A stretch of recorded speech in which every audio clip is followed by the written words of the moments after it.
So hello, we are reviewing Arizona Sunshine 2 today, and this is leaps and bounds beyond the first game, Arizona Sunshine, that I first initially played on the PlayStation VR years ago. But at the time, I thought it was absolutely fantastic. But Vertigo Games, the developer of this title, they have gone away and they have really thought about delivering a new and improved game, and this feels like a sequel. You know that with sequels where they just make things bigger, they make things better, there's lots of improvements. It almost feels like a completely new game, but still grounded in the universe that they had created, which is in Arizona. So this game is going to release on the 7th of December. It's going to be on the Steam platform, the Rift, the Quest, and the Pico platforms. It's going to have a single player campaign, which is what I'm going to be reviewing today, and the gameplay that you will see, and a cooperative mode if you want to go and play it with somebody, and a horde mode so you can just enjoy, well, hordes of zombies, a very typical game mode in a zombie apocalyptic title. The core gameplay here is not overly complex. They've clearly spent time just improving the core gameplay and doing something simple well, and of course applying a really great narrative as well. So the gameplay here is roughly around 5 hours, 4 to 5 hours, maybe a bit longer if you do some more exploring. So not an incredibly long game. I didn't want this to end. It's incredibly fun, very well paced indeed, and I'd rather be wanting more than thinking, gosh, am I still playing this? So overall though, this review is positive. I'm genuinely really impressed with this game and had so much fun playing it on PC. So in the game, you start off in the caravan that was the original menu from the first game for a lovely nostalgia hit, and you leave the caravan and you see a helicopter crash and you want to go and investigate what it is. Nothing to do with the horde of zombies that have just come and have been attracted by the noise. So you go and investigate the crash site, and in the back of the helicopter is where you find Buddy, the dog. The dog is your companion throughout this game. I don't need a human to play cooperatively. It was all about the dog, and it had such an impact in my experience in the game, and I actually created a bond with this dog, and I will touch on more about the mechanics of that later on in this video. So no spoilers here, but I seriously love the dog, and you go on to search for Patient Zero, and as you do that, more of the story unfolds, but again, spoilers. The story here is simple enough. It kind of reminds me of old school movies where you have a really simple premise and the protagonist goes on a journey to achieve that with some twists and some turns along the way. But the core narrative, the objective and the goal doesn't change. So if you're someone that just wants to dive in and play zombies, the story doesn't get overly complex, so you kind of get lost and no longer feel invested in the game. They've kept it very simple, and that's something that I really need when I'm playing a single player campaign. I need to be invested and understand the story, otherwise it doesn't have as much impact as I play through. The game's packed with humour as well. At the very start, as soon as you look through the first drawer, one of the first drawers in the game, you find a USB stick that has celebrity feet on it, which gave me a good chuckle. You can put keychains on the gun as well, which just kind of dangle there for no reason from what I see, apart from a bit of fun. There's also some suspect-looking hot dogs that you have to eat and put in your mouth, and I know for a fact someone is playing a joke on us. You'll see if you play the game, it's actually kind of hilarious. Just give the hot dog a wobble. And of course I'm not sure if this was on purpose, it must have been, there's dead zombies. There are like scenes of a zombie with a motorbike dead around the game in several locations, and it clearly, to me, is supposed to represent Daryl from The Walking Dead. So you'll find Daryl dead in really amusing ways and scenarios with his motorbike throughout the game as well, which are always a joy when you find one.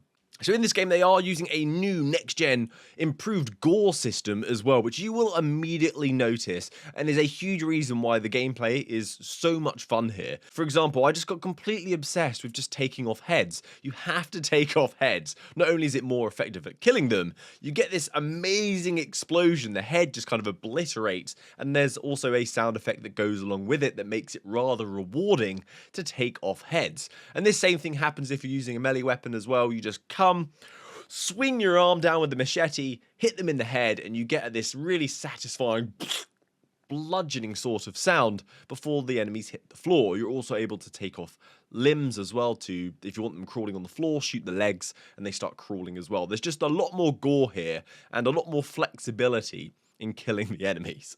The graphics in this game also look fantastic, night and day from the first title. It definitely felt like an upgrade and a sequel.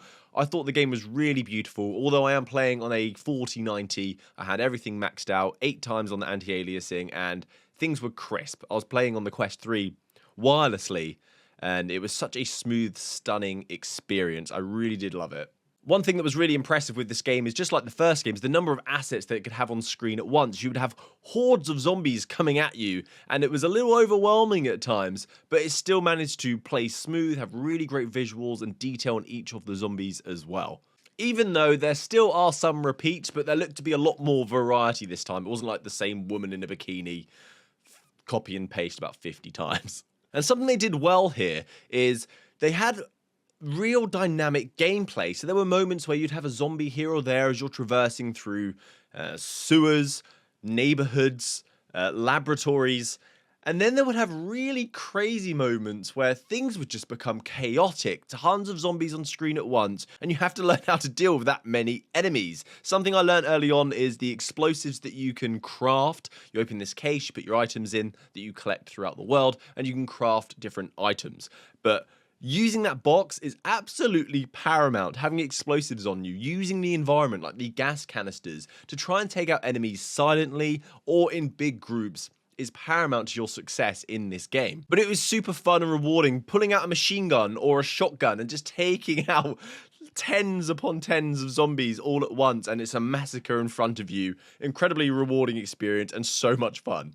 Although something, I don't know if it was just me, maybe I need to mess with the configuration, but the reloading wasn't as quick as I was hoping. I have to be quite careful when putting the clip into the gun. So sometimes I would drop the magazine, not realize that I hadn't actually put it in fully, so it didn't reload. So be aware of that if you're playing this game. Make sure the clip is pushed in before cocking the weapon. But the hero of this game has got to be your dog, Buddy. So when you find Buddy, you can play catch with him with a tennis ball, but you can also, when you get body parts of zombies, is like the head or the arm, you can throw them and play fetch with them as well, which is rather sinister because they were people before.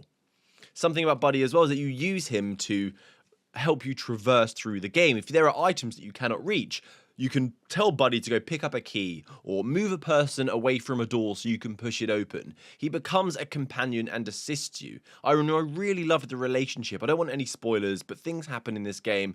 They get rather emotional, and I love that they've built this relationship with a dog. It just pulls on the heartstrings. I don't know if it's because I've got them, but I actually grew really attached and enjoyed the experience. It was a partnership throughout the game. Even though it was a single player experience, it didn't feel like you were alone. And it kind of changed how the game felt. So amazing job there. There are weapons throughout the game as well, so don't grow too attached to them. It is designed in a way for you to swap them out and see what fits you best. Also have a different experience as you play through. So you'll have perhaps a pistol, then you'll have a revolver, then you'll have an automatic pistol, so you can be a bit more rapid, but it uses more ammo. And if you want to conserve ammo, having a certain pistol that you can have headshots on or use to have headshots is probably better suited for play at sometimes. You can have a machine gun, but it rinses your ammo. You can have a shotgun, but you only have 2 bullets in it. You can use a rifle, but you have to cock the weapon every time you want to fire. I really enjoyed the changes of pace and the different ways of playing based on the weapon that I had as well. I've just really thoroughly enjoyed this game. I didn't want it to end. So overall here, my review is definitely a plus on this title. The campaign length, I know some people are going to be a little upset, but what the game offers you is quality over quantity here. And I don't think it's the shortest thing. I think Resident Evil 7, when I first played that, I completed it within like 6 hours. Resident Evil 3 Remake, I completed within 3 hours. So this seems to be in the ballpark of modern day campaign experiences, although we have things like Asgard's Wrath coming out soon, which now boasts over 130 hours of gameplay. The pacing was absolutely incredible. Real fun moments. It wasn't the same thing over and over again. As I found myself getting a little bored of an environment, it would switch it up and change the style of play. Give me a new weapon. Give me a new environment. Give me a new objective. This is one of my favorite VR games, I think, that I've played this year. So definitely a SteveKnows recommendation. And thank you for watching the review. Please let me know your thoughts on the format, what things you'd like to hear that I didn't speak about so I can improve this next time as well. Have a great week. Happy gaming, guys. Good day.